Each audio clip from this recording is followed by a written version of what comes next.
Hello students, आज हम study करने जा रहे हैं average power associated with LCR circuit. हमने एलसीआर सर्किट के बारे में पढ़ा, उसके इम्पीडेंस के बारे में पढ़ा। अब हम उसमें कितनी एवरेज पावर जुड़ी हुई होगी वो हम स्टडी करेंगे। तो देखिए, let alternating voltage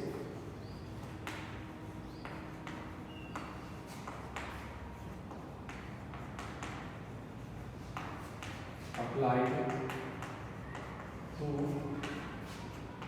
LCR circuit is E is equals to E naught sin omega t। इतनी हमने उसको वोल्टेज अप्लाई दी है। अब इसके विद रिस्पेक्ट अल्टरनेटिंग करंट जो पैदा होगा इस alternating current developed will lead voltage by phase angle phi, then I must be written as I naught sin omega t plus phi। अगर जो करंट पैदा हुआ है हम ये मान लें कि वो वोल्टेज से आगे चल रहा है फाई फेज एंगल से, तो एक्सप्रेशन ये होगा। बच्चे कंफ्यूज रहते हैं कि हमने आगे ही क्यों माना उसको। हम ये तो मान सकते थे कि वोल्टेज आगे चल रही है करंट से, तो उससे कोई फर्क नहीं पड़ता। अगर आप करंट को ये मानोगे कि करंट पीछे चल रहा है वोल्टेज से, तो आप यहाँ पर माइनस फाई दे सकते हो। उससे फाइनल एक्सप्रेशन पर कोई भी फर्क नहीं पड़ेगा। दोनों एक्सप्रेशन जो है वो आपके सेम आएंगे। तो अब देखिए, now small work done in maintaining the current, now small work done in maintaining the current. Current को मेंटेन रखने के लिए जो स्मॉल वर्क डन लगेगा वो देखिए क्या होता है हमारे पास। dw is equals to power into dt, और पावर को हम यहाँ पर लिख सकते हैं v इंटू आई, यानी कि e इंटू आई। ये है हमारे पास स्मॉल वर्क डन। अब इसी को हमने जनरलाइज करना है, इंटीग्रेशन करना है, और लास्ट में यहाँ पर वैल्यू निकालनी है हमें पावर की।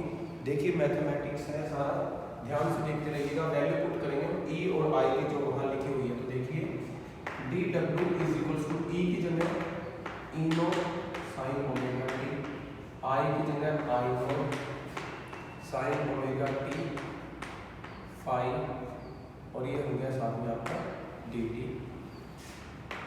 ई नोट आई नोट को आगे ले आइए, ये आ गया sine omega T. Sine A plus B trigonometry का फंक्शन है। साइन ए प्लस बी का फॉर्मूला आप ओपन करोगे तो ये आ जाएगा sine A cos B plus cos A sine B into में डी टी।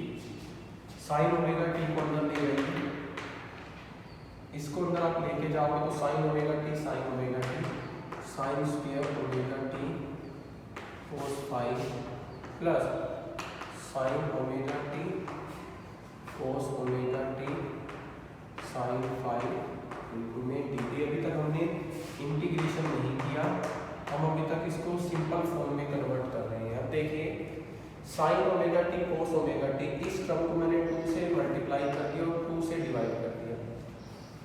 मल्टीप्लाई वाली चीज क्या हो गई, 2 साइन थीटा कॉस थीटा, जो किसका फॉर्मूला होता है साइन 2 थीटा का। तो हम यहाँ पर क्या लिख सकते हैं, sine square omega T cos phi plus half, ये वाला हाफ ऊपर हो गया sine 2 omega t into sine phi is साथ में क्या चल रहा है हमारे पास डी टी चल रहा है।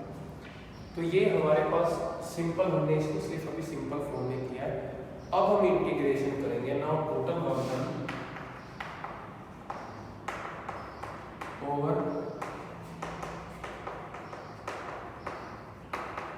कंप्लीट साइकिल क्या होगा, देखिए dw का इंटीग्रेशन तो हो जाएगा w, यहाँ आ गया e नोट आई naught integration sine square omega T cos phi, D T को अंदर ले आओ इसके साथ अलग से, और plus half sine 2 omega T sine 5 dt। अब इंटीग्रेशन हमें इन दोनों का अलग अलग करना है, तो क्यों ना हम एक काम करते हैं, पहले इस टर्म का इंटीग्रेशन सॉल्व कर लेते हैं, जो वैल्यू आएगी यहाँ पुट कर देंगे, फिर इस टर्म का इंटीग्रेशन सॉल्व करते हैं, जो वैल्यू आएगी वहाँ पुट कर लेंगे। एक स्टेप और कर लेते हैं आपको इसे बनाने के लिए, कांस्टेंट चीजें बाहर ले लेते हैं, ई नॉट आई नॉट, इसको अंदर मल्टीप्लाई किया, यहाँ से cos पाई बाहर आ गया, यहाँ रह गया सिर्फ sine square omega t dt। Complete cycle है तो 0 से t plus half e naught i naught sine phi, ये कांस्टेंट है, अंदर रह गया sine 2 omega t into dt, 0 से t। इसको भी अंदर मल्टीप्लाई कर दिया और बस फिर जो कांस्टेंट था यहाँ पर cos फाई, यहाँ पर साइन फाई कांस्टेंट है, क्योंकि dt जो है वो ओमेगा टी यहाँ मैच कर रहा है, तो इसलिए इसका इंटीग्रेशन करना है, ये वेरिएबल है हमारे पास। तो अब हम अगर साइन स्क्वायर ओमेगा टी का इंटीग्रेशन करके वैल्यू यहाँ पुट कर दें और एक बार साइन 2 ओमेगा टी का इंटीग्रेशन करके वैल्यू यहाँ पुट कर दें, तो हमारे पास यहाँ पर सॉल्यूशन निकल आएगा। तो देखिए पहले करते हैं साइन, फर्स्ट इसका करते हैं integration sine square omega t into dt। आपको पता है स्क्वेयरिंग में इंटीग्रेशन नहीं होता, तो एक फॉर्मूला आपने पढ़ रखा है 1 minus cos 2 omega t by 2। ये आप इसको लिख लेते हैं, ये साइन स्क्वायर ओमेगा टी को लिख लिया, इनटू में चल रहा है dt, और अब इंटीग्रेशन 0 से t। हाफ अगर आप बाहर ले लें, हाफ बाहर ले लिया आपने, अब देखिए ब्रैकेट के अंदर integration 1 into dt minus integration cos 2 omega t into dt t 0 0। हम सॉल्व करके उसको ड्रॉप कर देंगे और यहाँ वैल्यू पुट करेंगे। देखिए हाँ 1 का इंटीग्रेशन तो t हो जाएगा, ये तो हो गया कंफर्म। यहाँ पर cos 2 ओमेगा टी का होता है sin 2 ओमेगा टी अपॉन में 2 omega, upper limit t lower limit 0, half t minus upper limit put करोगे तो sin 2 ओमेगा टी अपॉन में 2 ओमेगा, लोअर लिमिट पुट करोगे तो माइनस, और माइनस साइन बाहर था तो प्लस हो गया साइन t की जगह 0 रखोगे तो 0 बाय 2 ओमेगा। अब इनकी वैल्यूज देख लीजिए एक बार, साइन 0 0, उसके नीचे जो भी है वो तो सारा हो गया 0। यहाँ पर ओमेगा को लिख सकते हैं 2 पाई बाय t से t कट गया 4 पाई, साइन 4 पाई, पाई के इंटीग्रल मल्टीपल पे चाहे 0 हो 180 हो, यानी कि पाई हो 2 पाई हो 3 पाई हो 4 पाई हो, साइन की वैल्यू 0 ही रहती है, तो ये भी क्या हो गया 0, माइनस में t बाहर मल्टीप्लाई में हाफ का अंदर लेके जाएंगे तो ये, तो यानी कि इस फैक्टर का इंटीग्रेशन सॉल्व करके क्या आ गया हमारे पास t/2। यहाँ रख देते हैं, देखिए ई नोट आई नोट cos फाई, इस फैक्टर का आ गया t/2। अब रह गया यहाँ पर ये देखिए, ये sine 2 omega T, sine 2 omega t का हमें इंटीग्रेशन करना है। देखो अब दोबारा यहाँ पर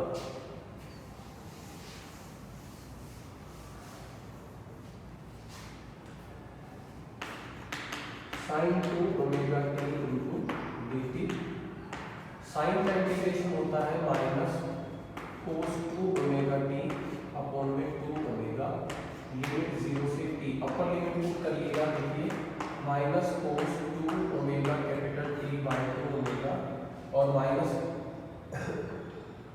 बाहर ले लो या प्लस कर लो आप, आगे वही आ जाएगा cos 0 बाय 2 ओमेगा। अब देखिए cos 0 की वैल्यू होती है 1 बाय समथिंग 2 ओमेगा, आप देख सकते हो, ये लिख लीजिए 2 ओमेगा। यहाँ आप 2 पाई बाय t पुट करोगे, t से t कट जाएगा, 4 पाई आ जाएगा। अब देखिए 0 पे 1, पाई पे -1, 2 पाई पे +1, यानी कि इवन मल्टीपल पे वैल्यू +1 आती है, तो +1 आएगी, माइनस का साइन ऑलरेडी लगा हुआ है, -1 हो जाएगी, अपॉन में है 2 ओमेगा, कैंसिल आउट हो गया, आंसर इज 0। यानी कि इसका इंटीग्रेशन क्या आ रहा है, इसका इंटीग्रेशन 0 आया, तो ये सारी टर्म 0 हो गई, यहाँ पर आ गया 0। तो अगर मैं इसको रब कर दूँ, रब करने के बाद हम दोबारा से उसको लिखें तो हमारे पास क्या आएगा, टोटल जो वैल्यू आएगी W = E note I note T by 2 cos 5, ये हमारे पास वैल्यू है।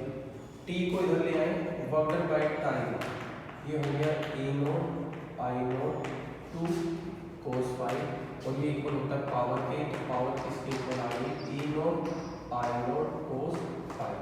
क्यों ना इस 2 को मैं ऐसे लिख दूं, वर्क डन बाय टाइम तो पावर हो गया, इस 2 को मैंने दो फॉर्म में लिख दिया, √2 मल्टीप्लाई करके 2 आया। वो इसलिए लिखा है क्योंकि ये जो है हमने कर लिया है, इसको बोलते हैं RMS वैल्यू, जिसको वर्चुअल वैल्यू भी बोलते हैं, इफेक्टिव वैल्यू भी बोलते हैं, किसकी, वोल्टेज की।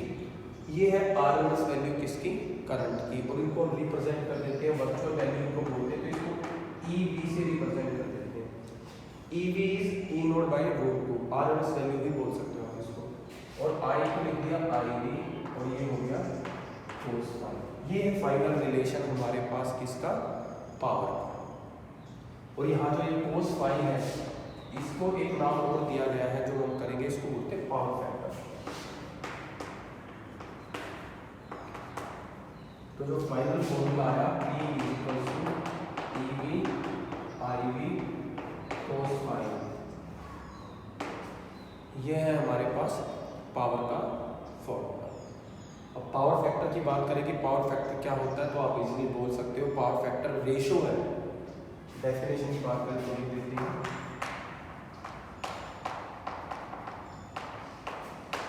it is a ratio of true power to the virtual power। कैसे, अगर cos 5 को अलग करोगे तो cos 5 किसके इक्वल आएगा, P में EV/IV, E into I को क्या लिख सकते हैं, P में P की वर्चुअल वैल्यू। तो इसका मीनिंग है ये किसकी है, वर्चुअल पावर, यानी कि RMS वैल्यू और ट्रू वैल्यू की रेशो को ये बोला जाता है। एक फॉर्मूला आपने cos 5 का और पढ़ा होगा, इम्पीडेंस ट्रायंगल आपने पढ़ी है। देखिए इम्पीडेंस ट्रायंगल में आपने ये पढ़ा था कि ये R है, ये XL माइनस XC है, और ये है आपके पास Z, ये आपने पढ़ा होगा। इस ट्रायंगल के हिसाब से अगर ये एंगल फाई ले तो cos 5 किसके इक्वल आ जाता है, cos 5 इक्वल होता है आपके पास बेस बाय cos 5 इक्वल हो जाता है आपके पास बेस बाय Z, यानी कि हाइपोटेन्यूज। और Z की वैल्यू आप पढ़ चुके हो, Z की वैल्यू आपने क्या पढ़ी थी, R² प्लस XL XC का होल स्क्वायर का। तो ये भी पावर फैक्टर का फॉर्मूला है, ये भी पावर फैक्टर का फॉर्मूला आपको याद रखना है। हाँ, अगर आपको कोई ये बोल दे कि एक सर्किट है जिसमें कंपोनेंट तीनों ना हो, LCR की बजाय कोई दो कंपोनेंट हो, और आपसे ये पूछ ले कि ये बताओ उस सर्किट में पावर फैक्टर क्या होगा। जैसे आपको कहीं कैपेसिटेंस नहीं है, सिंपल LR सर्किट है, उसमें आपको अगर फॉर्मूला पूछा गया पावर फैक्टर का, तो आप इसमें से अगर LR है तो XC को 0 पुट कर दोगे, जो बचेगा उसे सॉल्व कर लोगे। अगर पूछे CR सर्किट है तो आप L को 0 पुट कर दोगे। तो ये आपने कर लेना है। तो ये बहुत इंपॉर्टेंट हमारे पास डेरिवेशन है जो एग्जाम में आपसे पूछा जाता है कि एवरेज पावर बतानी है आपको LCR सर्किट से एसोसिएटेड, और बच्चे इस मैथमेटिकल कैलकुलेशन में बहुत गड़बड़ करते हैं, तो आपने बहुत ध्यान से इस टॉपिक को कर लेना है।